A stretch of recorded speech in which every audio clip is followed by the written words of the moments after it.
It was no accident that President Obama took the trouble to come all the way to the UK to essentially argue for Britain to stay in the EU, because he understands that the international system does not need a fracturing of the European Union, which is collectively the largest economy in the world, a key element of the West, if you like. The US's closest allies are the Europeans. The Europeans are now consumed by infighting and arguments about how Britain negotiates a new relationship with the EU.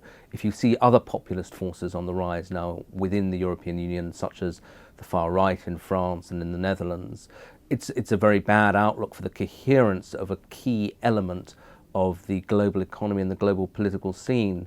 And then looking even further afield, the immediate neighbourhood of the EU is looking dangerous at the moment. The Middle East is imploding. The relationship between Russia and the West is at its tensest since the end of the Cold War. And so once again, it's not a good time for the EU to be consumed by internal politicking. And I think even in Asia, you saw collapsing markets there. I think that they'll be worrying about the impact on globalization, because the big Asian economies, the Chinese, the Japanese, depend on exporting to the West. Now, if this is a signal that the West is turning inwards, that protectionist and nationalist forces on the rise, the implications are global.